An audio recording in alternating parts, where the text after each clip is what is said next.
நேர்கள் அனைவரையும் ஜெயா பிளஸ் தொலைக்காட்சியினுடைய ஏன் என்ற கேள்வி விவாத நிகழ்ச்சிக்காக நான் உங்கள் அனைவரையும் வரவேற்கிறேன். தோழர்களே, இன்றைக்கு நம்ம பேசக்கூடிய மிக முக்கியமான தலைப்பு, பீகாரில் 52 லட்சம் வாக்காளர்கள் அதிரடியாக நீக்கப்பட்டிருக்கிறார்கள். தேர்தல் ஆணையத்தோடு எதிர்க்கட்சிகள் மல்லு கட்டி நிற்கிறார்கள். வரக்கூடிய சில மாதங்களில் இந்த ஆண்டு இறுதிக்குள் பீகாரினுடைய தேர்தல் நடைபெற இருக்கிறது. பிரதான கட்சிகளான பாரதிய ஜனதா, நிதிஷ்குமார், தேஜஸ்வி யாதவ் மற்றும் ராகுல் காந்தி, மாஞ்சி, பஸ்வானுடைய அந்த கட்சிகளெல்லாம் களத்தில் போட்டியில் இருக்கிறார்கள். பீகாரில் தேர்தல் சீர்திருத்தம், புதிய தகுதியற்ற நபர்கள் பட்டியலிருந்து நீக்கப்பட்டிருக்கிற ஒரு சூழ்நிலையில் சற்றேறக்குறைய 52 லட்சம் மக்கள் நீக்கப்பட்டிருப்பதும், Aadhaar, ration card, voter ID இந்த நாட்டினுடைய தகுதியை நிர்ணயம் செய்வதற்கான அளவுகோல் இல்லை, அது ஒன்றும் இல்லை, வெறும் அடையாளம் மட்டுமே என்று தேர்தல் ஆணையம் நீதிமன்றத்தில் தனது கருத்தை வலுவாக வைத்திருக்கிறார்கள். இதனுடைய அடுத்த விவாதம் வரும் 28ஆம் தேதிக்கு ஒத்திவைக்கப்பட்டிருக்கிறது. மீண்டும் அந்த விசாரணை நடைபெற இருக்கிறது. உண்மையிலேயே பாரதிய ஜனதாவின் மீது எதிர்க்கட்சிகள், குறிப்பாக ராகுல் காந்தி போன்றவர்கள் வைக்கிற குற்றச்சாட்டு, அதாவது 1 கோடி புதிய வாக்காளர்கள் மகாராஷ்டிராவில் தேர்வு செய்ததாக குறிப்பிடுகிற திரு ராகுல் காந்தி, அதே போன்று பீகாரில் 52 லட்சம் வாக்காளர்களை நீக்கியிருப்பது ஏன் என்ற கேள்வி எழுப்பியிருக்கிறது. மட்டுமல்லாமல் வீடியோகிராஃபியில் பல மோசடிகள் நடந்திருப்பதாகவும் இதை எங்களுக்கு காட்ட மறுக்கிறார்கள் என்ற வெளிப்படையான குற்றச்சாட்டையும், கர்நாடக மாநிலத்தில் பல புதிய நுணுக்கங்களை அவர்கள் கண்டுபிடித்த திருட்டை கண்டுபிடித்திருக்கிறார்கள் என்னும் கூறியிருக்கிறார். ஆகவே இந்த சூழ்நிலையில் என்ன நடக்கப் போகிறது? உண்மையிலேயே பீகாரில் இந்த 52 லட்சம் வாக்காளர்களின் அதிரடி நீக்கத்தில் இருக்கும் உள்ளார்ந்த புதைந்திருக்கக்கூடிய உண்மை என்ன? பேசுவோம். நம்மோடு பேசுவதற்காக அரசியல் விமர்சகர் தோழர் ரமேஷ் சேதுராமன் அவர்கள், காங்கிரஸ் கட்சியின் செய்தி தொடர்பாளர் திரு சந்திரசேகரன், அரசியல் விமர்சகர் எழுத்தாளர் திரு தேவப்பிரியா, இன்னும் சற்று நேரத்தில் மூத்த பத்திரிகையாளர் தோழர் ரெங்கராஜ் அவர்கள் நம்மோடு இணைவார். ரமேஷ், நீங்கள் சொல்லுங்கள், இந்த விவகாரத்தை எப்படி நீங்கள் பார்க்குறீங்க? இது ஒரு ரொம்ப சீரியஸான விஷயம் நான் பார்க்குறேன். ஒன்று, அலிகேஷன் போகிற போக்கில் இத்தனை லட்சம்னு சொல்லலாம், ஆனால் அதுக்கான முகாந்திரம் என்ன அப்படிங்கிறது ஒரு பக்கம் இருக்குது. இப்போது கடந்த காலங்கள்லாம் நம்ம ரேஷன் கார்டுகள், போலி ரேஷன் கார்டு இருந்தது அப்படிங்கிறதெல்லாம் பார்த்தோம். ஆமாம், அது எவ்வளவு ஒழிக்கப்பட்டதுங்கிறதையும் பார்த்தோம். அதை தொடர்ந்து காங்கிரஸ் பீரியடில் தான் என்ன சொன்னாங்க, ஆதாரம் கொண்டு வரோம் அப்படிங்கிறதெல்லாம் கொண்டு வந்தாங்க. அது எல்லாம் அடுத்தது அதை இன்னும் டைட் பண்ணுற மாதிரி பாஜக ஆட்சியில் பல விஷயங்கள் செய்யப்பட்டது. எல்லாமே இருக்கட்டும். ஆதார் கார்டை பொறுத்த வரைக்கும் ஒரு விஷயம் நம்ம ஞாபகம் வச்சுக்கணும். இவங்க ஆதாரம் என்ன சொல்கிறாங்கன்னா ஒரு அடையாள அட்டை, அதை தவிர்த்து அதுக்காக நீங்கள் ஓட்டு ஏன் கொடுக்க முடியாதுன்னா, வெளிநாடு வாழ் இல்லைன்னா வெளிநாட்டை சேர்ந்தவர்கள் கூட, பங்களாதேஷ்லேருந்து வந்தா கூட அவங்களுக்கும் ஆதார் கொடுக்கலாம். அது அபிஷியலி கவர்மெண்ட் கொடுக்க முடியும். அது என்னன்னா, இந்த ரெசிடென்ட்ஷிப்னு சொல்றோம், சிட்டிசன்ஷிப்னு சொல்றதுல இது ரெசிடென்ட்ஷிப் இங்க இருக்கிறதுக்கான. இப்ப நான் ஸ்வீடன்ல இருந்தேன், எனக்கு ஸ்வீடன் ரெசிடென்ட் கார்டு இருந்தது. இல்லை நார்வேல இருந்தேன், நார்வேல எனக்கு ரெசிடென்ட் கார்டுன்னு கொடுத்தாங்க. அதனால எனக்கு அங்க ரெசிடென்ட், அங்க நான் டாக்ஸ் பே பண்ணியிருக்கேன்றதுனால எனக்கு அங்க வாக்குங்கிறத கொடுக்க முடியாது, ஏன்னா நான் சிட்டிசன் கிடையாது. அது ஒன்று, பாயிண்ட் நம்பர் 1, முக்கியமான பாயிண்ட். ரெண்டாவது முக்கியமான விஷயம் நம்ம கவனத்தில் எடுத்துக்க வேண்டியது, இவர்கள் அதை விட்டுருவோம், அந்த மாதிரியாக இருக்கக்கூடியவர்களை விட்டுவிட்டு நிஜமாகவே இருக்கக்கூடியவங்கள பல பேரோட பேரை விட்டுருக்காங்க அப்படின்னா, நான் சொல்றேன், நான் தொடர்ந்து ஒரே அட்ரஸ்ல இருக்காங்க, இந்த அட்ரஸ்ல இருந்தவங்களோட பேர் வேணும்னே நீக்கப்பட்டிருக்குன்னா இட்ஸ் அ பிரைமா ஃபேசி. இதை குறிப்பாக அதிகமாக பண்ணியிருந்தாங்கன்னா எலெக்ஷன் கமிஷனும் சரி, இந்த கவர்மெண்ட்டும் சரி, பதில் சொல்ல தார்மீக கடமை அவர்களுக்கு இருக்கிறது. ஆனால் நானே ஒரு இடத்திலிருந்து இன்னொரு இடத்துக்கு வீடு மாறி போயிட்டேன். இந்த இடத்துல நான் அந்த புதிய முகவரியை மாற்றவில்லை. சரி, ஆதார்லையோ என்னுடைய வாக்காளர் அடையாள அட்டையிலையோ மாற்றவில்லைன்னு வச்சுப்போம். நான் இந்த பழைய அட்ரஸ்ல வரும்போது வெரிஃபிகேஷன் வரும்போது நான் இல்லைன்னு சொன்னா, சரி, அதை அவங்க டிராப் பண்றதுக்கான அவங்களுக்கான ரைட்ஸ் இருக்கு, லீகல் ரைட்ஸ். அதே நேரத்துல இப்போ நம்ம சொல்லக்கூடியது எல்லாத்துலயும் நீங்க ஆதார லிங்க் பண்ணிட்டீங்க அப்படிங்கும் போது சென்ட்ரல் பாயிண்ட் அங்க நான் அட்ரஸையோ எதையோ மாத்தினா மற்ற எல்லா ஐடியிலயோ எல்லாத்துலயும் ரிஃப்ளெக்ட் ஆகணுங்கிறது இருக்கு. அதுல இன்னும் நிறைய டிஃபிகல்ட்டிஸ் இருக்குங்கிறதெல்லாம் விட்டுருவோம். ஆனால் வாக்காளர்கள் அப்படின்னு சொல்லும்போது அவங்களுக்கான இது தொடர்ந்து பல இதுவா இருக்கு அப்படிங்கும்போது அங்க டிராப் பண்ணியிருந்தா நிச்சயமாக அரசு பதில் சொல்ல வேண்டிய ஒரு நிலைக்கு, குறிப்பா தேர்தல் கமிஷன் இதை பதில் சொல்ல வேண்டிய நிலைக்கு தள்ளப்படுங்கிறது ஒண்ணு. பதில் சொல்றதுல தவறு இல்லைன்னு நான் நினைக்கிறேன். காரணம் என்னன்னா அதனால ஒரு தெளிவு பிறக்கும். அப்போ தவறு நடக்கல அப்படின்னா மக்கள் மனசுல ஒரு கான்பிடன்ஸ் விதைக்கப்படும் அப்படிங்கிறது இருக்கு. ஆனால் தவறு நடந்து அது ப்ரூவ் செய்யப்பட்ட பட்சத்தில் கோர்ட் வந்து இமீடியட்டா இதுக்கான ஒரு சீரியஸ் ஆக்ஷனையும் எடுக்கணுங்கிறதையும் சொல்லுவேன். ஓகே, ஏன்னா இது இன்னாருங்கிறதுக்காக இது வந்து நம்ம வந்து பேசுவது ஜனநாயகம் பற்றி. ஜனநாயகத்துல இன்னைக்கு இருக்கக்கூடிய இது ஒரே ஒரு உரிமை, மக்களுக்கு ஒரே ஒரு உரிமை தான் இருக்கு, ஓட்டு போடுறது, வாக்குரிமை.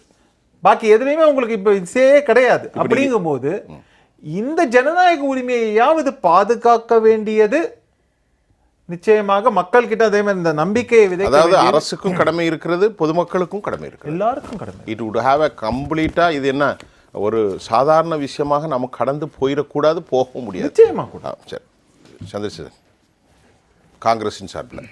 அதாவது ஒரு ரமேஷ் ராமன் சார் சொன்ன மாதிரி இது ஒரு சீரியஸான விஷயம்னா எந்த பக்கம் ஜனநாயகத்தில் ஓட்டுரிமை தான் மக்களுக்கு ஒரு மிகப்பெரிய நம்பிக்கையை ஊட்டக்கூடிய ஒரு விஷயம். அவர் சொன்ன பாயிண்ட் எல்லாமே வேல்யூபிள் தான். ஆமாம், அந்த ஜனநாயகத்தில் வாக்குரிமையை செலுத்துகிறோம்னா யார் அந்த தேர்தலை நடத்துவது? தேர்தல் ஆணையம். தேர்தல் ஆணையத்தை நம்பி தான் அந்த வாக்குரிமை என்பது நம்முடைய வாக்கு அவங்களுக்கு தான் போயிருக்கு, நம்ம போட்ட வாக்கு அவங்களுக்கு போயிருக்குன்றது தானே, வேற எதுவும் கிடையாது. அதில் இப்போ சமீப காலங்களாக தேர்தல் ஆணையம் என்பது சுயாட்சி அமைப்பு என்பதை தாண்டி ஒரு பாஜகவுடைய சார்பான ஒரு ஆணையமாக சென்று கொண்டிருக்கிறது என்கின்ற சந்தேகம் வலுவாக இருக்கிறது. அதுக்கு சில ஆதாரங்கள், நிறைய ஆதாரங்களை வைக்கலாம். முதல்ல இங்கே உள்ளதை சொல்லிடுறேன். இப்போ வந்து நீங்க 52 லட்சம் வாக்காளர்கள் நீக்கப்பட்டிருக்காங்கன்றீங்க. இப்போ தேர்தல் ஆணையம் என்பது வாக்காளர் பட்டியலை சரிபார்த்தல், நீக்குதல், இறந்தவர்களை நீக்கணும், மாறினவர்களை சரிபார்க்கணும், இதெல்லாம் அவர்களுடைய பொறுப்பு. ஆனால் அவர்கள் இன்னைக்கு என்ன செய்யறாங்கன்னா குடியுரிமையை சரிபார்க்கும் பொறுப்பையும் அவங்க எடுத்துட்டு இருக்காங்க. இன்னைக்கு உள்துறை அமைச்சகத்தோட பொறுப்பை வந்து அவங்க எடுக்கிறாங்க. ஒரு சின்ன விஷயம் ரமேஷ் என்ன சொன்னாரு, ஒரு சின்ன நம்ம எல்லாம் பேசுறதா, ஆதார் கார்டும் ரேஷன் கார்டும் எல்லா விஷயத்துக்கும் செட்டப், லோன் வாங்கினால பேங்க்ல, ஆனால் அது cannot be apply. எதுக்கு? குடியுரிமை சார்ந்ததற்கு பண்ண முடியாது. சரி, இன்னொன்று அதுலேயே எப்பொழுதுமே நீங்கள் வாக்காளர் பட்டியல் சரிபார்த்தல் என்பது வந்து ஜனவரியை வைத்து தான் வாக்காளர் பட்டியல் சரிபார்க்கப்படும். இப்போ டிசம்பரில் தேர்தல் நடக்க போகுது. ஜூலையில் 1 மாத இடைவெளியில் அவங்க சரிபார்ப்போம் என்ற அறிவிப்பை வெளியிட்டிருக்காங்க. ஆகஸ்ட் 1 பட்டியலை வெளியிடுறோன்னு சொல்கிறாங்க. ஒன்று.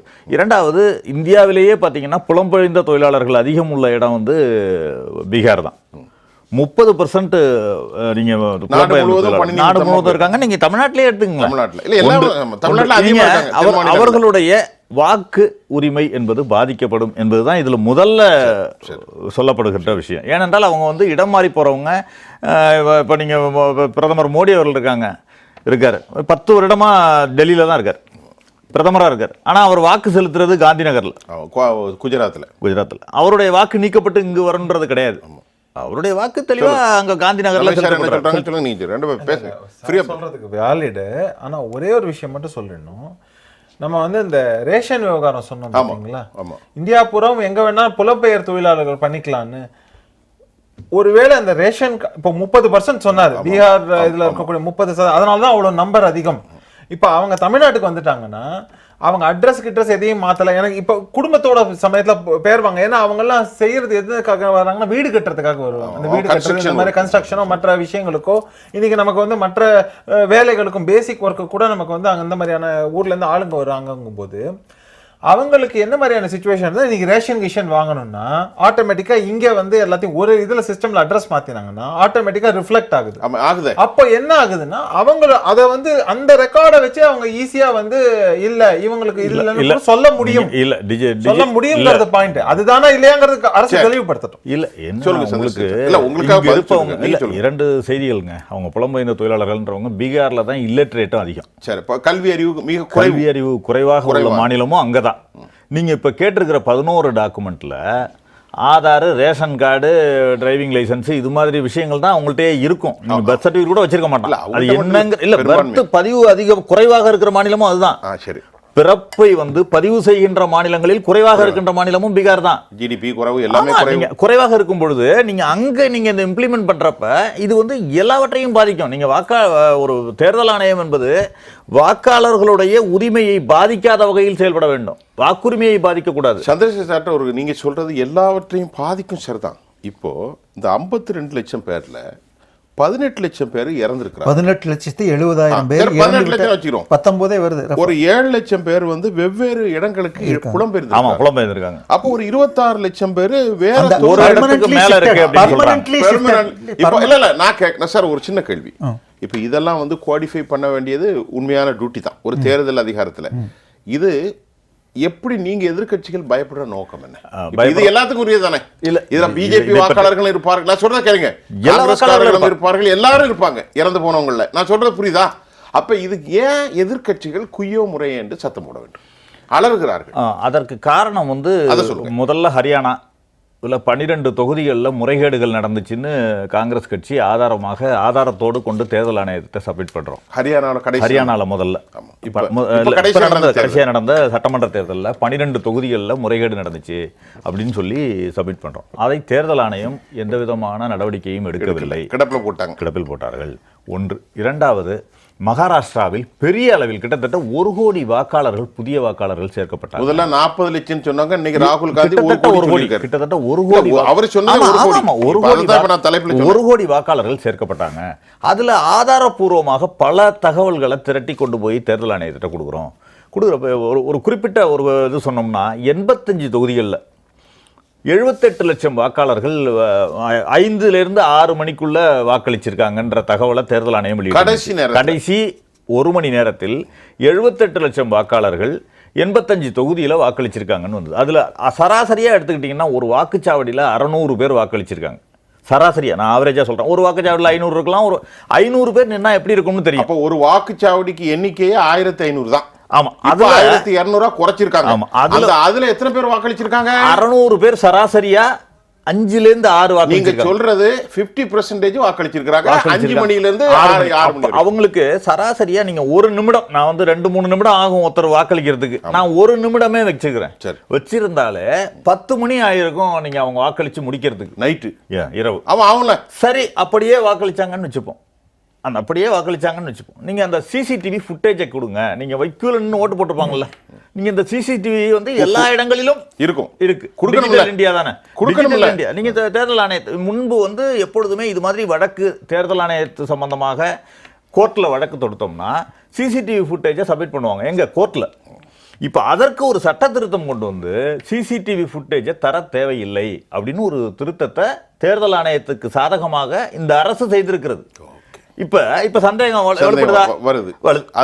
இந்த சந்தேகம் வருதா? இது வந்து பேசிக்ல இருந்தே வருது, தேர்தல் ஆணையர் நியமனத்துல இருந்தே வருது. சரி, நீங்க 2019 அசோக் லாவாசா ராஜினாமா, அப்புறம் 2022 அருண் கோயல் நியமனம், 2024 அருண் கோயல் ராஜினாமா, இது எல்லாவற்றிலும் இருந்து அந்த தேர்தல் ஆணையர் நியமனத்தில் இருந்து இந்த சந்தேகம் வருகிறது. பாஜகவின் ஆதரவு தேர்தல் ஆணையர்களாக அங்கு இருக்கும் பொழுது இத்தகைய சட்ட திருத்தங்கள் கொண்டு வந்து எந்த விதமான ஜனநாயக உரிமையும் மறுக்கப்படும் பொழுது, ஏன்னா அந்த 85 தொகுதி சொன்னேன்ல, அந்த 85 தொகுதியிலுமே என்டிஏ வெற்றி பெற்றிருக்காங்க. இன்னொன்று, ஒரு தொகுதியில ஒரு குறிப்பிட்ட தொகுதியில் ஒரு இடத்துல ஒரு திரு தேவப்பிரிய சார், இப்போ என்னன்னா இந்த விவகாரத்தை தாண்டி இப்போ இந்த 18 லட்சம் பேர் மரணித்திருக்கிறார்கள், இந்த விவகாரத்தெல்லாம் தாண்டி பாரதிய ஜனதாவின் மீது உண்மையிலேயே ஒரு மேனிபுலேஷன், அதிகாரத்தை தவறாக பயன்படுத்துகிறார்கள் நம்முடைய சந்திரசேகர். ஒரு ஸ்டேட்டில் இல்லை, 2 ஸ்டேட் இல்லை, ஹரியானாவில் சொல்கிறாரு, மகாராஷ்டிராவில் சொல்கிறாரு. அதே மாதிரி தேர்தல் கமிஷன் நியமனத்திலையும் சிபிஐயுடைய நியமனத்திலையும் ஏற்கனவே லவகுசா, அவர் பேர் என்னது, லவாசா. ஆமாம், லவாகுசாங்கிறது வந்து ராமாயணத்தில் வரக்கூடிய பேர். அப்போ இந்த விவகாரத்தெல்லாம் சொல்லுகின்ற போது ஒரு அரசுக்கு வந்து உண்மையிலேயே ஷுட் பி டிரான்ஸ்பரண்ட், கண்டிப்பாக இருக்கணும். இப்போ அவர் கேட்குறாரு வீடியோ பதிவு ஏன் கொடுக்கணும்ல, அது சரி நீங்க சொல்லுங்க. திரு டிஎன் சேஷன் வரும் முன்பாக எப்படி எலெக்ஷன் இருந்தது, அதுக்கப்புறம் எப்படி மாறுச்சுன்னு நமக்கு தெரியும். 90களுக்கு முன்பாக பூத் கேப்சரிங் போன்றவை மிக சர்வசாதாரணமாக, பெட்டியை தூக்கி ஓடுறது, ஓட்டு போடக்கூடாது என்று மிரட்டுவதும் சொல்ற ஆளுக்கு தான் போடுறதுன்னு நடக்கிறது இன்னைக்கு கூட மேற்கு வங்காளத்தில் நடப்பதாக அவ்வப்போது செய்திகள் வந்து கொண்டிருக்கிறது. இந்த இது வந்ததுக்கு அப்புறம் தான், ஓட்டிங் மிஷின் வந்ததுக்கு அப்புறம் தான் பட்டியல் ஜாதியினர் ஓட்டு போட தைரியமாக வருகிறார்கள்னு மாயாவதி அவர்கள் சொல்லியிருக்காங்க. அதனால வந்து நம்ம இது பண்ணணும்.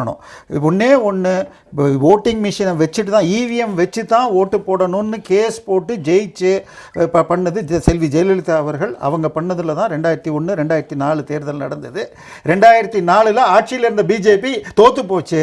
2009 இது வைக்கணும், இந்த ஸ்லிப்பு வைக்கணும், நீங்கள் அடையாள ஸ்லிப்பு கொடுக்கணும்னு வச்சது, அதில் பண்ணிட்டு திருப்பியும் தோற்று போனாங்க. அதுக்கப்புறம் தான் இப்போ இது நடந்துட்டுருக்கு. சார் நீங்கள் ஒன்னொன்னையும் வீடியோகிராஃபிங்கெல்லாம் இப்போ தான் எடுக்கிறாங்க, அது ப்ரைவசி இல்லை. இப்போயே என்றதில் கூட சில பேருக்கு குறிப்புகள் உண்டு. அதாவது நீங்கள் உங்கள் மிஷினை எடுத்து சொருகினீங்கன்னா இந்த ஏரியாவை சேர்ந்ததில் இத்தனை பேர் இந்த கட்சிக்கு போட்டிருக்காங்கன்னா யார் போட்டிருக்காங்கன்னு ஐடென்டிஃபை பண்ண முடியும். முன்னாடி மிக்ஸ் பண்ணி எண்ணுவாங்க. ஆனால் நான் என்ன சொல்கிறேன், நான் வந்து எலெக்ஷனில் கண்டெஸ்ட் பண்ணுறேன், ரைட், நான் ஒரு வேட்பாளர், சரி, என்கிட்ட நிறைய டவுட்ஸ் இருக்குது, சரி, நான் வந்து கன்சர்ன் பண்ணி இந்த வீடியோவை தாங்கன்னா கண்டிப்பாக கொடுத்தானே ஆகணும். சார் வீடியோ அது எப்படி இப்போ தானே கொண்டு வந்தா எப்படி சொல்ல முடியும்? சார் வீடியோ இது எல்லாத்தையும் கொடுத்துக்கிட்டே இருந்தா எண்ட்லெஸ்ஸா. இது அப்படி இல்ல, இது நான் சந்தேகப்படுறேன் சார். எலெக்ஷன் மெத்தட்ல எப்படின்னா, காலையில ஆரம்பிச்சு என்றதுக்கு வரைக்கும் ஒரு முறையும் ஒரு கட்சிக்காரன்னு 10 பேருக்கு நிக்கிற ஒவ்வொரு வேட்பாளருடைய ஏஜென்ட்னு 10 முறைக்கு மேல கையெழுத்து, காங்கிரஸ்காரராக இருக்கட்டும், பிஜேபியா இருக்கட்டும், 3வது கட்சி 4வது கட்சி சுயேட்சை உட்பட ஒரு பூத்துலையும் திருப்பி என்றதுக்கு முன்னாடி ஓட்டை போட்டது எவ்வளோ பிரிக்கிறப்ப அதே அளவு தான் இருந்ததா எல்லாத்தையும் செக் பண்ணிட்டு தான் பண்றாங்க. இதையும் ஆட் பண்ண முடியாது. 100 ஓட்டு எக்ஸ்ட்ரா போட்டாங்க பிஜேபிக்கு, இதெல்லாம் எதை கேட்டாலும் கொடுக்கணும் இல்ல, அதை செக் பண்றாங்க, பேப்பரை என்றாங்க, அதெல்லாம் விட்டு இதுக்கு ஆடிட் கொடுக்கணும் இல்ல. அதுதான் சார் ஆடிட் ட்ரெயில்ங்கிறது 0.2% போதுன்னு சொல்லி காங்கிரஸ் பீரியட்ல ஃபிக்ஸ் பண்ணி ஒரு பானை சொத்துக்கு ஒரு பதம் சொல்லிட்டு ஒரு இத்தனை பூத்துக்கு இத்தனை தொகுதிக்கு ஒரு பூத்தை எண்ணணும் அப்படிங்கிற மாதிரி எல்லாம் பண்ணி பேப்பர் ட்ரெயிலையும் செக் பண்ணி தான் பண்ணிட்டு இருக்காங்க. சந்தேகம்னா எது பேர்ல வேணாலும் சந்தேகம் எழுப்பிக்கிட்டே இருக்கலாம் சார், எண்டே கிடையாது. இன்னொன்று, இவர் சொன்ன நியமனங்கள் இந்த விஷயங்கள்லாம் எல்லா காலத்திலும் யாரை நியமித்தாலும் பிரச்சனை வரும். இப்போ திரு ரங்கராஜ் நம்ம ரிசர்வ் பேங்க் கவர்னராக இருந்தவர், இது அட்வைசராக, ஃபினான்ஷியல் அட்வைசராக இருந்தார். ஆனால் தோத்த அடுத்த நாளே ரிசைன் பண்ணார். எத்தனை பேர் அப்படி இருக்காங்க இன்னைக்கு? இல்லை, இப்போ நான் என்ன சொல்கிறேன், எதிர்கட்சிகளும் ஆளுங்கட்சியும் ஒரு prosperity health debates is going on, அது போய்கிட்டு இருக்கிற. ஆனால் இன்னைக்கு வந்து என்னன்னா, இது வந்து தட் வுட் பி ரொம்ப வந்து ஹராசா, ரொம்ப மகாராஷ்டிரா இருக்கு சார். மகாராஷ்டிரா தேர்தல் நடந்த அதே சமயத்தில் ஜார்க்கண்ட்ல தேர்தல் வந்து, அங்க பிரச்சனை இல்லையா? இப்போ நான் சொல்றது ஜார்க்கண்ட்ல பிரச்சனை இல்லையா? நீங்க ஜெயிச்சா பிரச்சனையை சொல்ல மாட்டீங்க, நீங்க தோத்தா இதை காரணமா சொல்றதுன்னா இது வெறும் அரசியல். சரியா? அப்ப அவங்க சொல்றது மக்கள், அப்ப அவங்க சொல்றது எல்லாமே அரசியலா? அரசியலுக்காக மிகைப்படுத்த குற்றச்சாட்டில் உண்மை இல்லையா? நான் சொல்றது அரசியலுக்கு மிகைப்படுத்தல் அதிகம். சந்தேகங்கள் கேட்கப்பட்டு மகாராஷ்டிராவை பொறுத்த வரைக்கும் உச்சநீதிமன்றத்தில் தேர்தல் கமிஷன் கொடுத்த அத்தனை அஃபிடவிட்டும் ஒரு கம்ப்ளைண்ட்டையும் செக் பண்ணி இல்லை, தேர்தல் கமிஷன் சரியாக இருக்கு. நான் தான் சொல்லிட்டேன், ஒரு பூத்தில் ஓட்டு வர்றதுக்கு முன்னாடி எத்தனை ஓட்டு போல் ஆயிருக்கு, 0, கடைசியில் முடியிறப்ப எவ்வளோ, பிரிக்கிறதுக்கு முன்னாடி ஒரு நேரத்துலையும் ஒரு மிஷினுக்கும் 10-20 கையெழுத்து எல்லாரும் போடுறாங்க. இதில் ஒன்று மாறினா கூட வராது. அடுத்தது ஆடிட் ட்ரையல் நடக்குது. ஸோ இது லீகல் ப்ராசஸில் எதுவுமே செல்லாது, இதில் எதுவும் தப்பு நடக்காது, வாய்ப்புகள் கம்மி லீகலாக. அடுத்தது சார், ஆதார் ரேஷன் கார்டை சேர்த்த உடனே ஒரு மாதத்திற்கு உங்களுக்கு 18 கோடி எல்பிஜி சிலிண்டர் வித்துட்டு இருந்தாங்க. அது 13.5 கோடியாக குறைஞ்சி போச்சு. இப்போ 4.5 கோடி சிலிண்டர் மிச்சமானது. இன்னைக்கு 24 ரூபா தான், ஒரு காலத்தில் 400 ரூபா இருந்துச்சு உங்களுக்கு வருது. 24 கோடின்னு போட்டாலே ஒரு மாதத்துக்கு உங்களுக்கு 100 கோடி வருது. அப்போ ஒரு வருஷத்துக்கு 1300, அன்றைக்கி 400ன்னா எவ்வளோன்னு பார்த்துக்கோங்க. அப்போ இன்னொன்று சார், இப்போ நான் எங்கள் அப்பாவோட சேர்ந்து குடியிருந்தேன். தனி கொடுத்தன போனேன், எழுதி கொடுத்து ரேஷன் கார்டுலேருந்து பேர் எடுத்து சொல்லி கொடுத்துட்டு அந்த ப்ரூஃபை வாங்கிட்டு போய் ஓட்டர் ஐடி வாங்கினேன். ஆனால் எங்கள் அப்பா வீட்லேயும் எடுக்கலை, ரேஷன் கார்டுலேயும் எடுக்கல, ஆதார் கார்டுலேயும் எடுக்கல. ஆதார் கார்டு மாத்திரம்தான் தனியாக வாங்கினேன், மீதி எல்லாமே இருக்குது. அடுத்தது இது பீகார்ல பல மாவட்டங்களில் 120 136% ஆதார் கார்டு ஆக்சுவல் பாப்புலேஷனோட அதிகமாக இருக்கு. சேம் திங் அப்ளைஸ் இன் வெஸ்ட் பெங்கால். ஏன்னா பக்கத்தில் பங்களாதேஷ் இருக்கு. இதெல்லாம் அஃபிஷியலாக நீங்க ஒரு பிரிண்டோ ஏதோ ஒரு மேகசின் கிராஸ் செக் பண்ணிட்டு இவங்க 4 முஸ்லீம் மெஜாரிட்டி மாவட்டங்கள் சொல்றாங்க. இல்ல இது எல்லா மாகாணங்களிலும். அதுதான் உங்க மேல இல்ல, பாஜக மேல சிறுபான்மையினர் வாக்குகளை பறித்து விடுகிறார்கள். இது அல்லாம தேஜஸ்வி காங்கிரஸ்க்கு போற ஓட்டு குவிக்கிறார்கள். ஐயோ, இப்ப நீங்க சொன்ன 52 லட்சத்துல இன்னும் மொத்தம் 7.9 கோடி வாக்காளர்கள். அதுல இது வரைக்கும் கொடுக்காமல், அந்த புது ஃபார்ம் கொடுக்காம இருக்கிறவங்க 21.3 தான். 21 லட்சம் பேர், 2.7% தான். அதில் டெட்டோ அல்லது வெளியில் போனவங்களோ இருக்குன்னா 10 லட்சம் பேர் கூட கொடுக்காம இல்லை. இன்னும் டைம் இருக்குது, 15 நாள் டைம் இருக்குது. அதனால இதில் பிரச்சனை இல்லை. புது ஓட்டர் சேர்க்கறதுங்க சார். இப்போ அண்ணாமலை அவர்கள் கோயம்புத்தூரில் நின்னப்போ 1 லட்சம் வாக்காளர்கள் பெயர் நீக்கப்பட்டதுன்னு கம்ப்ளைண்ட் சொன்னார். அது தவறு தான். முன்னாடியே நீ பார்த்துருக்கணும். கடைசி நாள் அன்னைக்கு சொல்றது தப்பு சார். இங்கே ஓட்டு போடுறதுக்கு சிவாஜி சார், விவேக், நடிகர் விவேக், இவங்களுக்கு எனக்கு ஓட்டு இல்லைன்னு அன்னைக்கு வந்து டிவியில் வந்து பேட்டி கொடுத்ததெல்லாம் நடந்திருக்கு சார். இதையெல்லாம் முன்னாடி பண்ணுறதுக்கு எலெக்ஷன் கமிஷன் எலெக்ஷனுக்கு 2 மாசம் முன்னாடி வெப்சைட்ல போடுறாங்க. நம்ம போய் எத்தனை பேர் போய் பார்க்குறோம்? சரி, எடுத்துக்கிடுங்க. சதவீத சட்ட பதில் கேட்டு போகிறேன், சொல்லுங்க. இப்போ நீங்கள் கொஞ்ச நாளாக ஒரே இவிஎம் நீங்கள் இப்போ அதெல்லாம் மறந்து போயிட்டு கள்ள ஓட்டு 1 கோடி சேர்த்துட்டான், 40 லட்சம், என்ன கணக்கு இது? அதான் அவர் சொல்கிறார். இவிஎம் இல்லை, என்னை பொறுத்த வரைக்கும் இவிஎம்லிருந்து வாக்குச்சீட்டு முறை தான் சரியாக இருக்கும் தான் நான் நினைக்கிறேன். ஏனென்றால் இவங்க இவிஎம் வச்சு தான் மேனிபுலேஷன் நடக்குது. இப்போ இவிஎம் பற்றி நம்ம பேசலாம். உங்களுடைய இயலாமையும் தோல்வி வெளிப்பாடும். இயலாமையும் கிடையாது, தோல்வியும் கிடையாதுங்க. ஜனநாயகத்தில் நீங்கள் சரி, நான் என்ன சொல்கிறேன், நீங்கள் வந்து இவ்வளவு பேர் அவங்க என்ன சொல்கிறாங்கன்னா, பங்களாதேஷ்லேருந்து ரோஹிங்கியா முஸ்லீம்ஸ் வந்து 1 கோடியிலேருந்து 2 கோடி பேர் ஊடுருவிட்டாங்க. இந்தியா ஃபுல்லாக உள்ள டேட்டாவே இது மாதிரி பங்களாதேஷ், பாகிஸ்தான், ஆப்கானிஸ்தான் எல்லோரும் சேர்ந்தே 1 கோடி பேருக்கு அந்த ரேஞ்சுக்கு தான் சொல்றாங்க. இந்தியா முழுக்க வந்திருக்கிறது அகதிகளாக பதிவு செய்து வந்திருப்பவர்கள் இவ்வளவுதான் சொல்றாங்க. ஆனா பீகார்ல 1 கோடி பேர் வந்துட்டாங்கன்னு சொன்னா, இந்த 10 வருட ஆட்சியில என்ன பண்ணீங்க நீங்க? ஊடுருவல்காரர்களை நிறுத்துவதற்கு இந்த அரசு என்ன நடவடிக்கை எடுத்துச்சு? கொண்டு வந்தீங்க. பீகார்ல என்னங்க பண்ணீங்க? தேர்தல் வந்தவுடனே உங்களுக்கு கண்ணு தெரியுதா? தேர்தல் வந்தவுடன் ஏன் உங்களுக்கு அந்த கண்ணு தெரியுது? இவ்வளவு நாள் என்ன உள்துறை அமைச்சகம் என்ன பண்ணுச்சு? பார்டர் செக்யூரிட்டி போர்ஸ் என்ன பண்ணுச்சு? சிஎஸ் என்ன பண்ணுச்சு? அவங்க எல்லாம் என்ன பண்ணாங்க? ஏன் ஊடுருவல்காரர்களை அனுமதிச்சீங்க? யாராவது ஊடுருவல்காரர்களை வெளியேற்றுவதற்கு யாராவது எதிர்ப்பு தெரிவிச்சாங்களா?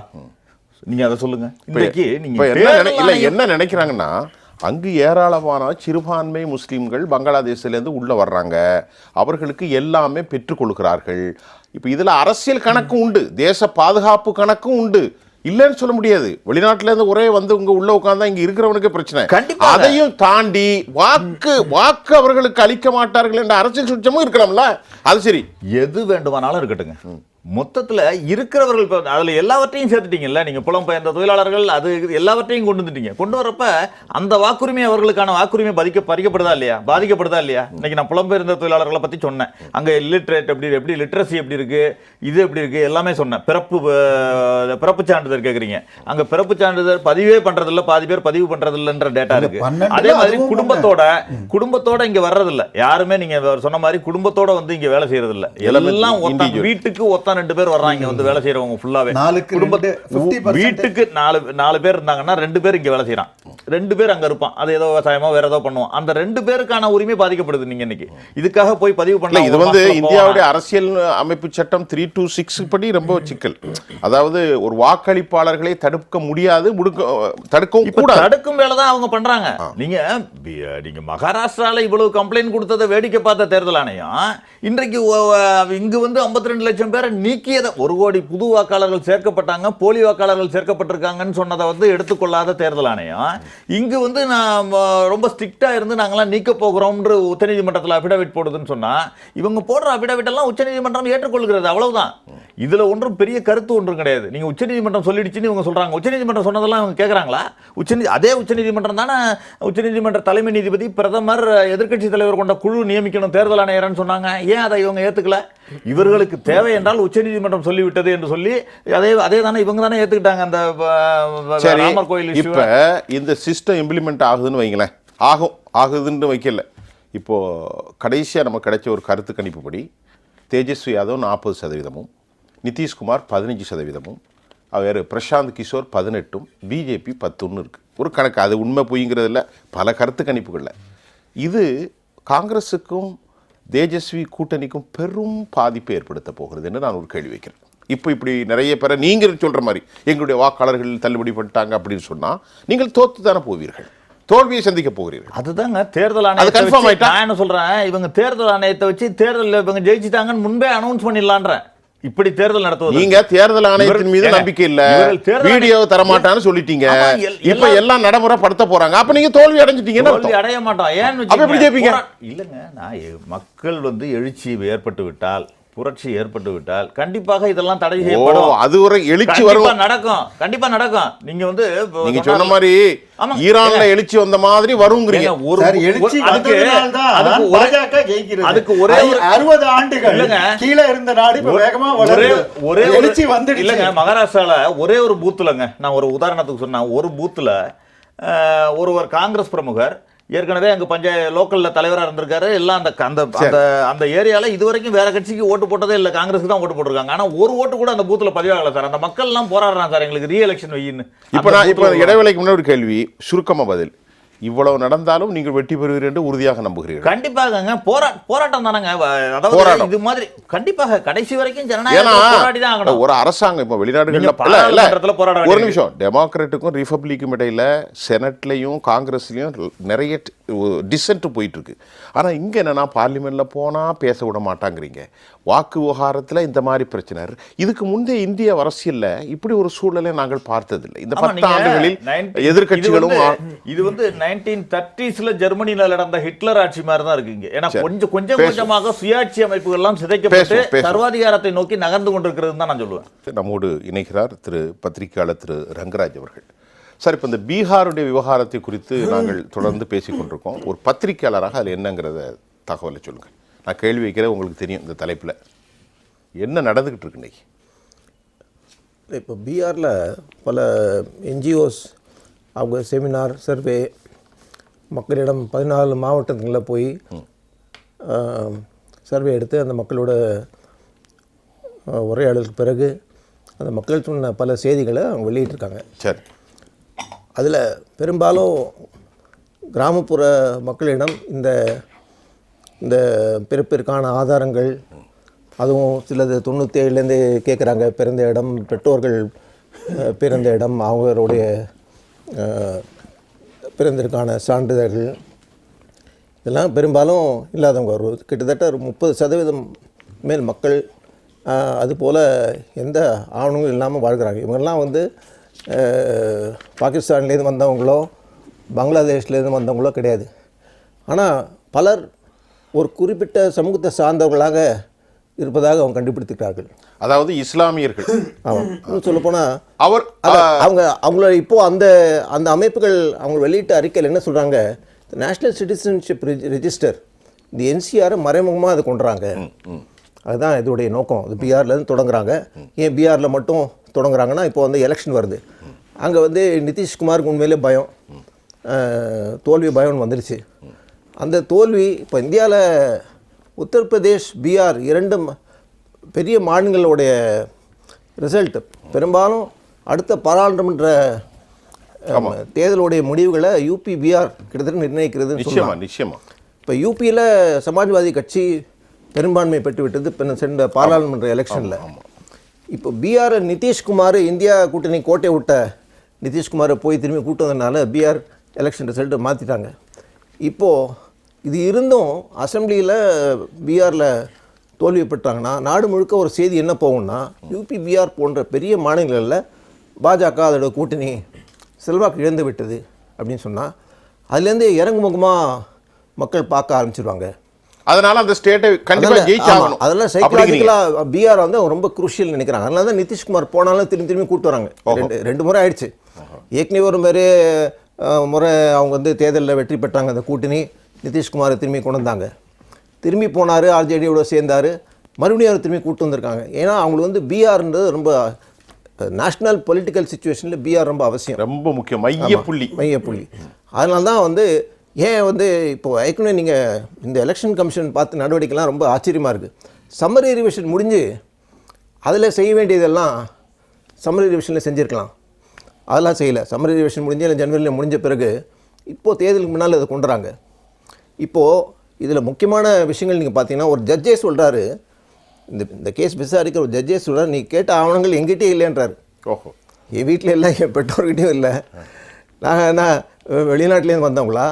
இந்த வெளிநாட்டு வந்தவங்களும் ரொம்ப ஈஸி. இப்போது எந்த ஊரில் எடுத்தாலும் சைனாலேருந்து வெளிநாட்டிலேருந்து வராங்க, ட்ரக்ஸு கொண்டுறாங்க, ஆர்ம்ஸ் கொண்டுறாங்கன்னு ஒரு மாநிலத்தில் கிட்டத்தட்ட மக்களுடைய கிளர்ச்சியை அப்படி திசை திருப்புறாங்க.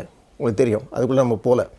இப்போது அதே போல் ஒரு நிலைமை என்ன சொல்கிறாங்க, வெளிநாட்டவர்கள் இங்கே வந்து இது போல் செய்கிறாங்க, அவங்களுடைய தடுப்பதற்கான நடவடிக்கை அப்படின்னு சொன்னால், இப்போது இதில் நீங்கள் முக்கியமாக பார்க்க வேண்டியது என்னென்னா, ஒரு ஃபேர் அண்ட் டிரான்ஸ்பரண்ட்டாக இருக்கிற ஒரு எலெக்ஷன் கமிஷனாக இது பார்க்க முடியல. ஏன்னா ஏற்கனவே நான் சென்ற முறை உங்களோட பேசும்போது சொன்னேன், very good, chief justice, supreme கோர்ட்டோட சீஃப் ஜஸ்டிஸ் ஓட ரெப்ரஸன்டேட்டிவ் அந்த பேனல் இருக்க வேண்டியது நீக்கிட்டாங்க.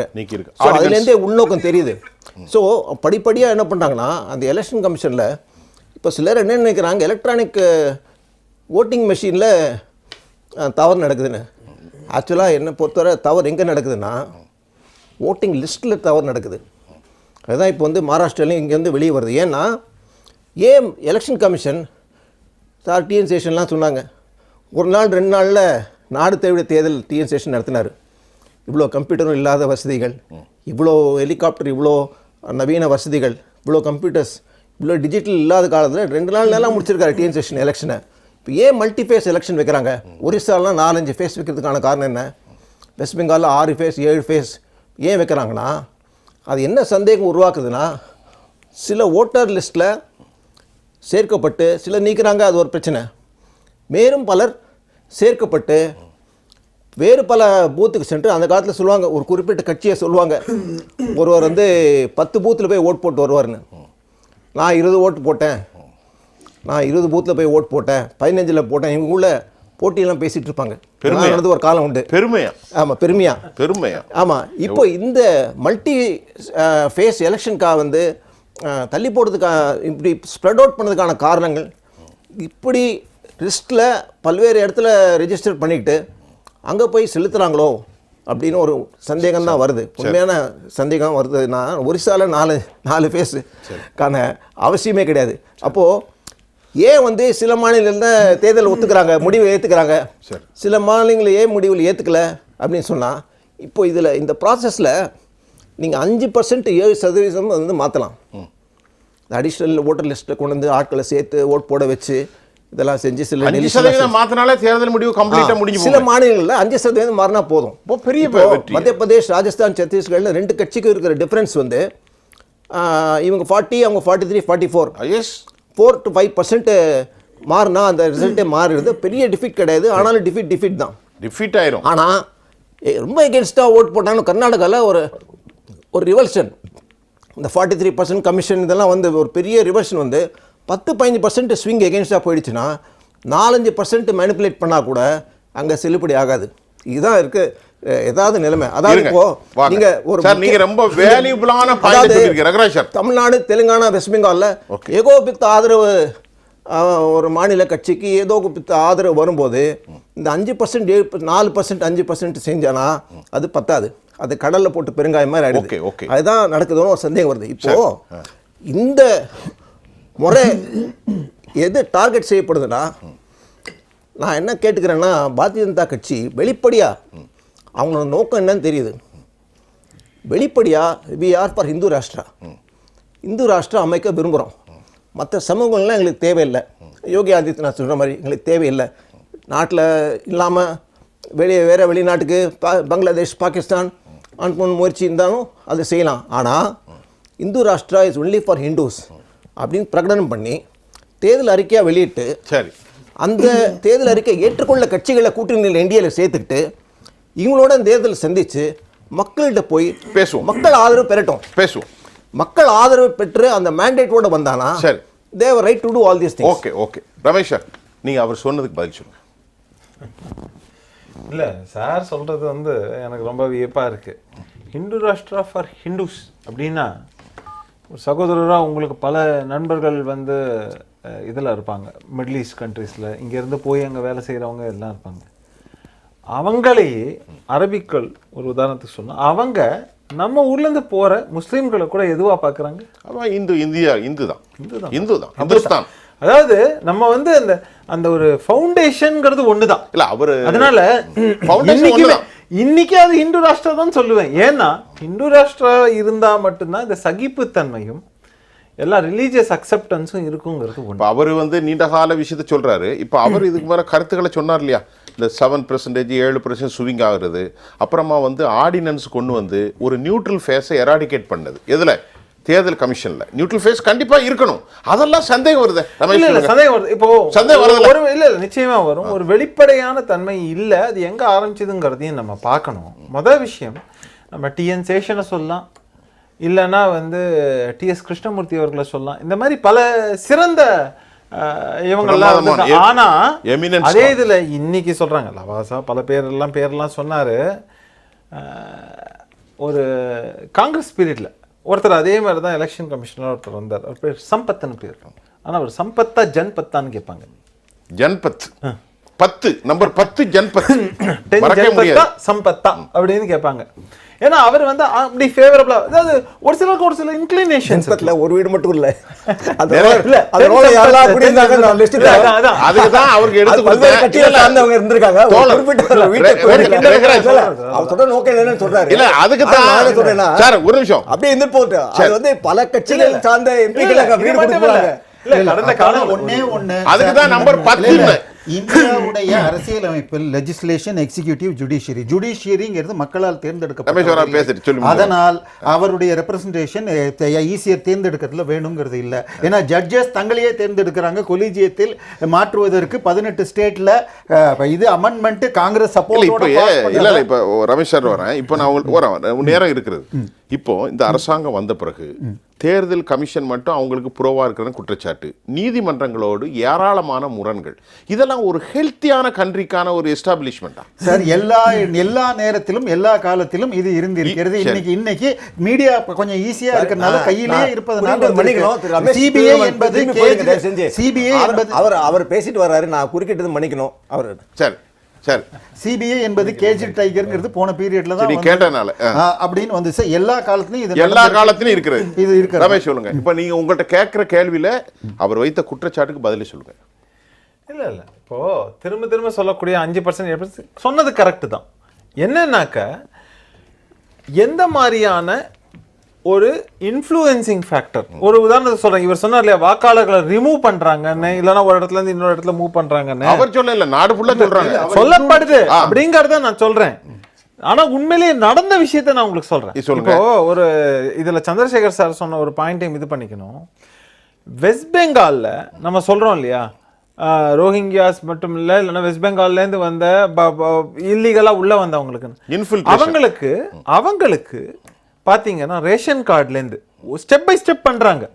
முதல்ல ஒரு ரேஷன் கார்டை வச்சு அப்புறம் ஆதார் வாங்குறது எல்லாத்தையும் பண்ணி பல நேரங்களில் நம்ம என்ன பிடிபட்டிருக்காங்கன்னு பார்க்குறோன்னா, 2 பாஸ்போர்ட்டை வச்சு இந்த நாட்டிலேருந்து வெளியே போகிறதுக்கு முயற்சி, இங்கேருந்து இந்தியன் பாஸ்போர்ட்டை வச்சு வெளியில் போகிறதுக்கு ஒருத்தர் முயற்சி பண்ணுறாரு. அவரை பரிசோதனை பண்ணும்போது அவர் பங்களாதேஷ் பாஸ்போர்ட்டையும் கையில் வச்சிருக்காருங்கிறத பார்க்குறோம். உண்மையிலேயே வந்து அவர் பங்களாதேஷ் நாட்டை சேர்ந்தவர். ஆனால் இந்தியாவில் அது எப்படி வாங்கியிருக்காருன்னு பார்த்தா, அவரை வந்து இந்தியன் ரெசிடென்ட்ஷிப் இல்லை, இந்தியன் சிட்டிசன்ஷிப்போட இதுன்னு வச்சு ஆதார் கார்டு, அது என்னடான்னு வச்சு அந்த ரேஷன் கார்டு, இப்படி போகுது ஒரு நீளமான ஒரு செயின் பார்த்து. அது மட்டும் இல்லை, தமிழ்நாட்டில் நடந்த ஒரு விஷயத்த சொல்கிறேன். தமிழ்நாட்டில் நடந்த முக்கியமான விஷயம் என்னென்னா, திருப்பூரில் ஒரு கமிஷனர் இன்னைக்கு ரிட்டையர் ஆகிட்டார், எனக்கு ரொம்ப வேண்டியவர். அவர் வந்து சொன்னது, இந்த வேலை செய்யறதுக்குன்னு வருவாங்க, அவங்களுக்கு ஒரு குழு, அவங்க வந்து தான் வந்து உள்ளுக்குள்ள ஆளை கொண்டு வருது. ஒரே அட்ரஸுக்குள்ள அவங்களுக்கு ஃபஸ்ட்டு இன்சூரன்ஸ் பாலிசி ஒன்று எடுக்க வேண்டியது. இன்சூரன்ஸ் பாலிசியை வச்சு அவர் அடுத்த கட்டமாக ஒரு டாக்குமெண்ட் ரெடி பண்ணுது. இப்போ அதாவது எல்ஐசி, அதுவும் இன்சூரன்ஸ் பாலிசினா அதை ப்ரூஃபாக வச்சு இந்த மாதிரியாக பண்ணி அவங்கள வந்து இங்கே லோக்கல் ரெசிடென்ட்டு, லோக்கல் சிட்டிசனுங்கிற அளவுக்கு காட்டுறதுக்கான முயற்சிகளில் ஈடுபடுறாங்க. ஆனால் அவர் அதை பிடிக்க போய் ஒருத்தரான்னு பார்த்தா ஒரு பெரிய கும்பலை மாட்டி அவங்கள டீபோர்ட் செஞ்சாங்க. இது வந்து எந்த ஊடகத்திலயும் பெரிய இல்ல இப்போ டீபோர்ட் செஞ்சதெல்லாம் சரிதான். இல்ல ஒரு நிமிஷம். இப்போ ஆனா அவங்க ஓட்டு போடணும்னா ஓபி ராவத் யாரோட இன்ஃப்ளூயன்ஸ்ல இருக்காங்கன்னு சொல்றேன். ஓபி ராவத் முன்னாள் தேர்தல் கமிஷன் சொல்றாரு, திஸ் டைம் இந்த டைம் வந்து நல்ல நேரம் இல்லைங்கிறார். நீங்க செய்யுங்க. இல்ல நான் திரும்பவும் சொல்றது அதாவது ஜனநாயகத்தை பத்தி நான் ஆரம்பத்துல பேசினேன். ஜனநாயகத்துக்கு எந்தவித ஒரு அச்சுறுத்தலும் இருக்கக்கூடாது, மக்கள் மனசுல அதுக்கு எந்த டவுட்டும் இருக்கக்கூடாதுங்கிறத நான் சொன்னேன். தெளிவுபடுத்த மக்கள் மனசுல டவுட் இல்லையா? இல்ல அது விதைக்கப்படுகிறது. ஒரு நிமிஷம், விதைக்கப்படுகிறது. ஆனா அதை நீக்க வேண்டிய கடமை அரசுக்கும் தேர்தல் ஆணையத்துக்கும் இருக்கிறதுங்கிறது பாயிண்ட். ஆனா முக்கியமா நீங்க கவனிக்க வேண்டிய விஷயம் என்னன்னா, இப்ப நான் சொன்னேன் இல்லையா, திருப்பூர்ல இவங்க எல்லாம் ஓட்டு போட்டிருந்தாங்கன்னா எப்படி போட்டிருப்பாங்கன்னா, நம்ம மக்கள் மாதிரி போட்டிருக்க மாட்டாங்க, நமக்கு வேலை செய்யறவன் போட்டிருக்க மாட்டாங்க. நீங்க சொல்றீங்க இல்லையா சிறுபான்மை அப்படின்னு, உண்மையிலேயே சிறுபான்மை யாரை, எந்த சிறுபான்மை எதிர்த்துன்னா இல்லீகலா உள்ளே வந்தவர்கள். அத மதம் பார்க்காதீங்க, இல்ல சொல்றேன், நான் சொல்றது அப்படி சொல்றேன். ஆனா அவங்க எப்படி இன்ஃப்ளூயன்ஸ் பண்ணப்படுறாங்க அப்படின்னாக்க, அவங்களுக்கு யாரு அவங்கள ஹேண்ட்லர்ஸோ அவங்களோட வச்சுதான் அவங்களோட வாக்கு இருக்கும். அது யார் பெருமையாக அறுவடை செய்வார்கள்னு தெரியும். வெஸ்ட் பெங்கால்ல நமக்கு சொல்லவே வேண்டாம். எந்த மம்தா பானர்ஜி அவங்கனாக்க ஓப்பனா சேலஞ்ச் என்ன பண்ணாங்க, ரொம்ப மம்தா பானர்ஜி என்ன சேலஞ்ச் பண்ணாங்கன்னா, நீ வந்து இந்த பங்களாதேஷிஸை ரிமூவ் பண்ணி பாருன்னு சொன்னாங்க. அவங்க சொன்னது பங்களாதேஷி இமிகிரண்ட்ஸ் நீ ரிமூவ் பண்ணி பாருன்னு சொன்னாங்கன்னா அப்ப என்ன அர்த்தம்? திரு ரங்கராஜ், இந்த தலைப்புல முக்கியமா பார்க்க வேண்டியது, எலெக்ஷன் கமிஷன் ஒரு 2-3 மாதத்துக்கு முன்னால் ஒரு ப்ரெஸ் ரிலீஸ் இஷ்யூ பண்ணாங்க. அதில் Aadhaar can be considered for ப்ரூஃப்னு அவங்களே போட்டிருக்காங்க, ஓட்டர் இது இன்க்ளூஷனுக்கு. அந்த ப்ரெஸ் ரிலீஸில் நேர் விரோதமாக 1.5 மாதத்துக்கு முன்னால் வெளியிட்ட எஸ்ஐஆர்ன்றதில் வந்து அதை டோட்டலாக அது ரிமூவ் பண்ணுறாங்க. இது ஏன்? ஒன்று. ரெண்டாவது, சுப்ரீம் கோர்ட் பெரிதும் மதிக்கிறோன்னு சொல்கிறாங்க. சுப்ரீம் கோர்ட் சொல்கிறாங்க ஆதார், ரேஷன் கார்டு இது போல் ப்ரூஃப் வந்து எல்லாத்துக்கும் கவர்மெண்ட்டோட எல்லா ஸ்கீமுக்கும் ஏற்றுக்கிறீங்க. What is wrong if you include that? கண்டிப்பாக. And if people are providing Aadhaar card on that basis you can அதை வந்து கம்ப்ளீட்டாக கன்சிடர்னு சொல்லிட்டு அந்த கோர்ட்டில் அது எதுவும் எலெக்ஷன் கமிஷன் அது எதுவும் எதிர்ப்பு தெரிவிக்காமல் வெளியில் வந்து இன்னொரு ப்ராப்ளி வேறு சிலரை கன்சல்ட் பண்ணி எந்த பதவிகளில் இருந்தவரை கன்சல்ட் பண்ணி அவங்க இது பண்ணால் வேணாம், நம்மளோட எக்ஸசைஸே வந்து வீணாயிடும், அதனால் நீங்கள் வந்து ஆதார் கார்டு ஏற்றுக்க முடியாதுன்னு சொல்லி இப்போ திரும்பி வந்து சுப்ரீம் கோர்ட்டுக்கு வந்து அதே எலெக்ஷன் கமிஷன் வந்து சொல்கிறாங்க. அப்போ சுப்ரீம் கோர்ட் சொல்லதுக்கு என்ன அர்த்தம்? கன்சிடர்னு சொன்னால் அவங்க வந்து ஒரு ஆணையாக கொடுத்துருந்தாருன்னா அவங்க வந்து இம்ப்ளிமெண்ட் பண்ணியிருப்பாங்க. சுப்ரீம் கோர்ட்டே ஃபேமாக ஆணித்தரமாக சொல்லாத ஒரு லூப் ஹோல் வச்சுக்கிட்டு கன்சிடர்னு சொன்னது இவங்க என்ன பண்ணுறாங்க, வி கேனாட் கன்சிடர்ன்றாங்க. ஏன்? ஆதார் நீங்கள் எல்லாத்துக்கும் மஸ்ட்டுன்னு போடுறாங்களே. எந்த கவர்மெண்ட் டிபார்ட்மெண்ட் எங்கே போனாலும் சரி, நீ ட்ரெயின் பிடிக்கணும்னாலும் சரி, எதுக்கு போனாலும் பேங்க் போனாலும் சரி, எங்கே போனாலும் உங்களுக்கு Aadhaar must, Aadhaar is acceptable by all அப்படின்னு வந்துருச்சு. ரெண்டாவது, election commission is not the body to provide citizenship for citizens. Exactly. It is not the body to determine citizenship. அவங்க வந்து ஓட்டிங்காக வரும்போது அவங்களுக்கான ப்ரூஃப் ஆஃப் ஐடென்டிட்டி கேட்குறாங்க.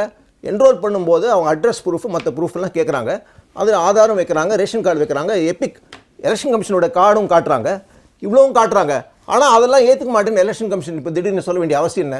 why are they altering the goal post? தேவையில்லாதது. அதனால இதெல்லாம் சந்தேகத்தை உருவாக்குது. அப்போ எலெக்ஷன் ஒரு முக்கியமான பாயிண்ட். ஒரு நிமிஷம் ரமேஷ், எலெக்ஷன் கமிஷனர் ஒரு அட்டானமஸ் பாடியாக இருந்தாலும் யார் இந்த நாட்டுடைய சிட்டிசனை கேட்கறதுக்கான ஆத்தரைசேஷன் இல்லைங்கிற. It doesn't have authorization. வேலிடான பாயிண்ட். அதனால சொல்றாங்க. இல்ல ஒரு நிமிஷம். ஆனா அது கூட சேர்த்துக்க வேண்டிய ஒரு பாயிண்ட் இருக்கு. அது என்னன்னா, அவங்க இந்த ஓட்டிங் ரைட் இருக்குல்ல, அதை கரெக்டான பர்சனுக்கு கொண்டு போய் சேர்க்க வேண்டிய கடமை அவங்க கிட்ட இருக்கு. இருங்க, சொல்லுங்க.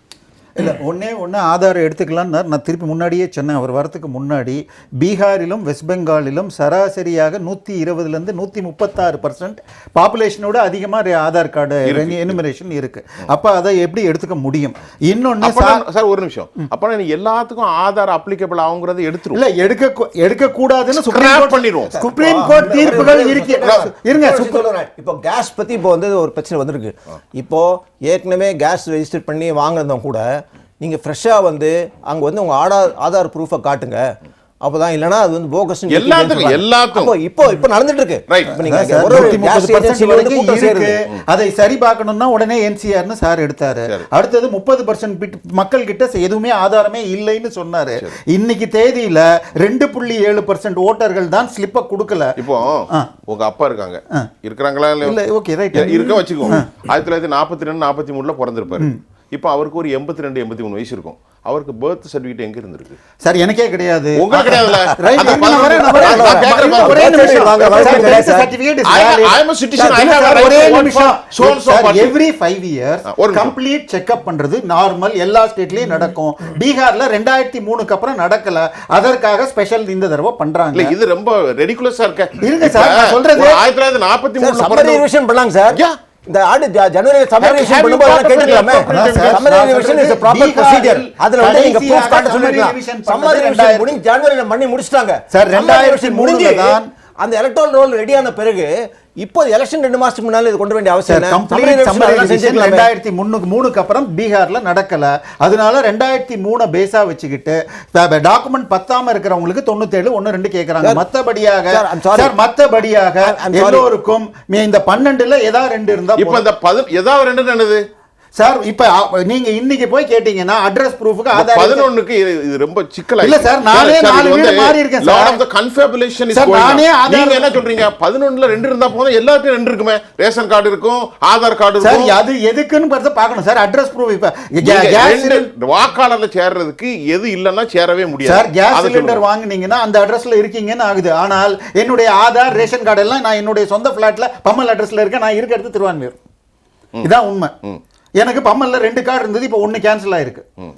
இதுமா இன்னொன்று, பெரும்பாலான நேரங்களில் ஓட்டர் பர்சன்டேஜ் மெட்ராஸ் உட்பட சிட்டியில் 45 50 தான் ஆகுது. காரணம் almost every second voter has got double card. Okay, இது எல்லாத்தையும் 2 கார்டு இருக்கு. ஆமா, இந்த 52 லட்சம் நீங்க சொன்னதிலேயே கிட்டத்தட்ட 26 பேர் வந்து permanently shifted 7.5 lakhs multiple voting இது வச்சிருக்காங்க. சார், 30% பேர்கிட்ட இல்ல, 30% பேர் இல்லன்னார். இல்லை என்று இதுவரை கொடுக்காதவர்கள் 7.7%. அதுல இறந்தவர்கள் சார் கொஞ்சம் இருங்க. இப்போ சுருக்கமா இந்த சுருக்கமா சொல்றேன். இந்த 14 மாவட்டங்கள்ல சர்வே பண்ண இடங்கள்ல பல பேர் என்ன சொல்றாங்க, அந்த பிளாக் டெவலப்மெண்ட் ஆஃபீஸர் அவராகவே ஃபார்மில் ஃபில்அப் பண்ணி அவராகவே ஏராளமான பேர் வந்து சேர்த்துருக்காங்க. நாங்கள் எங்கள் பேர் போய் சேர்க்கணும்னு பண்ணால் அது வந்து ஆல்ரெடி உங்கள் பேரில் யாரோ போட்டாச்சு, நீங்கள் திரும்பி போயிடுங்கன்னு இப்படி பல பேர் திரும்பி அனுப்புறாங்க. ஒன்று. பீகாரில் நடக்குது. ரெண்டாவது, அவங்க என்ன சொல்கிறாங்க, ஒரு ஃபார்ம் ஃபில்அப் பண்ணி கொடுக்குறதுக்கு 100 ரூபா கேட்குறாங்க. பல பேர் 100 ரூபா கொடுக்குறதுக்கு தயங்குறாங்க. இது ஒரு பிரச்சனை. அப்புறம் இந்த ரிவிஷன் பண்ற டைம் வந்து சம்மரி ரிவிஷன் பண்ற டைம்ல தாராளமா செஞ்சிருக்கலாம். ஆமா, அந்த சம்மரி ரிவிஷன்ல சார் 2003 சொல்றாரு. இப்போ நடந்த பீகார் நடந்த சம்மரி ரிவிஷன் ஆண்டு ஒரு 2 வருஷத்துக்கு ஒரு வாட்டி சம்மரி ரிவிஷன் பண்றாங்க, பண்ணி முடிச்சிட்டாங்க. ஜனவரியில அந்த role should have been treated as final barring any objection from any party. அது வந்து கேட்கலாம். ஆனா அதை முடிச்ச பிற்பாடு இப்போ 2 மாசத்துக்கு முன்னால இப்போ தொடங்க செய்ய வேண்டிய அவசியம் இல்லை. சம்மரி ரிவிஷனுக்கு செய்ய வேண்டியதுக்கான அத்தனை வாய்ப்புகள் இருந்தது. அதை தவற விட்டுட்டு இப்போ தனியா இது பண்றாங்க. அதனால தான் வந்து திரும்பி இந்த எலெக்ஷனை டார்கெட் பண்ணி தனியா இது வந்து கொண்டுறாங்கன்றது நிச்சயமா வந்து இது சந்தேகம் இல்லை. அது தெளிவாக தெரியுது. They are targeting with a political motive. Right sir, ஒரே ஒரு செய்தி. இறுதி ஆதார் 130% சேர்த்துருக்காங்க. ஆதார் எதனால் எடுத்துக்கலன்னு காரணம் கேட்டால் லோக்கல் அத்தாரிட்டி பண்ணுறாங்க. ஆதார் யார் வேணால் டூப்ளிகேட் பண்ணலாம் அப்படின்னா டிஜிட்டல் இந்தியா என்னாச்சு அப்படின்னா ஃபெயிலியர்னு ஒத்துக்கிறீங்களான்ற ஒரு கேள்வி இருக்குது. 130% கொடுத்தது பீகார் அரசு தான். பீகார் அரசு இப்போ யார்கிட்ட இருக்குன்னு தெரியும். கடந்த 10 வருடங்களாக யார் ஆட்சி செய்கிறார்கள்னு தெரியும். நிதிஷ்குமார் பிஜேபி கோalition. அப்படின்னா அதில் ஃபெயிலியர் ஆயிட்டீங்கன்றத சொல்லணும். ஒன்று. இரண்டாவது இப்போ என்ன செஞ்சிருக்காங்கன்னா, இந்த 2 டாக்குமெண்ட் இல்லைன்றத வந்து டிஸ்பியூட் பண்ண உடனே எதிர்கட்சிகள் எல்லாம் டிஸ்பியூட் பண்ணி தேர்தல் ஆணையத்திலலாம் அப்பீல் பண்ணி கோர்ட்லலாம் பண்ண பிறகு இதில் ஏதாவது டவுட் வந்தால் லோக்கல் அத்தாரிட்டி டிசைட் பண்ணி கொள்ளலாம்னு ஒரு ஆர்டினன்ஸ் கொண்டு வந்திருக்காங்க, சேர்த்திருக்காங்க ஒரு திருத்தம். லோக்கல் அத்தாரிட்டின்றது யாரு? அரசு பிரதிநிதி. அப்படி என்றால் எந்த அரசு பிரதிநிதி? பாஜக. மீண்டும் சுத்தி அதிலே தான் வருது. ஆக இவர்கள் செய்வது முறைகேட்டை வந்து முறையா செய்யறாங்க. முறையா செய்யறாங்க. ஒரே நேரம் முடிஞ்சது. ஒரே நிமிஷம் நேரம் முடிஞ்சு. இப்போ இதே 2003 நிறுத்த வேண்டிய அவசியம் என்ன? பங்களாதேஷ் பாகிஸ்தான்லேயே வர வேண்டிய மட்டும் பங்களாதேஷ் பாகிஸ்தான் ஒரு காலத்துல பிரிட்டிஷ்காரன் பிரிக்கிறவனால ஒரே இந்தியாவா இருந்தது. நிச்சயமாக. ஆப்கானிஸ்தான்லேருந்து வந்தவங்களை இந்தியாக்குள்ள எப்படி சேர்க்கலாம்? அது வேற topic இல்ல, சார். அது நம்ம தலைப்பு கைபர் தனியா கலவாய் மூலமா வந்தவங்க அது என்ன பேசுவோம்? அது யார் யார் அது proof கொடுக்கறாங்க? என்னது அதுல- கைபர் போலான் கான்வாயில இருந்து அது- அது யார்- அதுக்கு என்ன proof? Right. அவங்க இந்தியன் சிட்டிசன்ஷிப் என்ன proof? சார், அது நமக்கு அது reopen சிக்கலாயிடும். பண்ணுங்க. கொஞ்சம் அமைதியா பேசுவோம். அது ரீஓபன் பண்ணுங்க. சரி. அவங்களோட டேட் ஆஃப் பர்த், Right. அவங்களோட பேரண்ட்ஸ் எல்லாம் கேட்டு நீங்க வாங்குங்க. 40-50 வருஷத்துக்கு முன்னால 4000 வருஷத்துக்கு முன்னாடி வரலாறு கைபர் போலான் கால்வாயில At least ஃபாரோனுடைய காலத்துல இருந்து இருக்கணும். Afghanistan was எகிப்துல not ஃபாரோன் இருக்கார்ல, Afghanistan ஃபாரோன். was not part of India. Okay, okay. Pakistan நன்றி. பங்களாதேஷ் தான் இருந்தது. அதுல இருந்து வந்தா கூட நீ ஏத்துக்கலாம். ஆனா நம்ம ஆப்கானிஸ்தான்ல பேசலாம். வரவங்க எப்படி இல்ல, ஏத்துக்கலாம்? இது ஒரு இன்ட்ரெஸ்டான சப்ஜெக்ட். ஆமா, அது ஆரியர்கள் கொண்டு வரணும். அது இந்தியாவுக்கு நீங்க- நுழைந்தார்களா நீங்க- என்ற நீங்க- சப்ஜெக்ட்ல நீங்க நம்ம பேசிக்கலாம். படி தமிழ் நீங்க- அது பேசிக்கலாம். நீங்க அப்ப நீங்க full பேசலாம். confidence ஆ கைபர் கொண்டு வந்தீங்கன்னா, Right. அதையும் Thank you, சேர்த்து தான் sir. நீங்க block Thank you. பண்ணணும். ரொம்ப நன்றி. அவங்களை remove நேயர்களே, பண்ணுங்க. இன்னைக்கு அவங்க நம்ம எல்லா electoral பேசின roll remove தலைப்புல பண்ணுங்க. என்னுடைய மூத்த பத்திரிகையாளர் தோழர் ரங்கராஜ் அவர்கள், ரமேஷ் சேதுராமன், சந்திரசேகர் தேவப்பிரியா, உங்கள் அனைவருக்கும் உளப்பூர்வமான நன்றி. மீண்டும் மற்றொரு களத்தில் நான் உங்களை சந்திக்கின்றேன். அதுவரை நான் உங்கள் சுஃபியான், ஜெயா பிளஸ் தொலைக்காட்சிக்காக. நன்றி. மீண்டும் சந்திப்பேன்.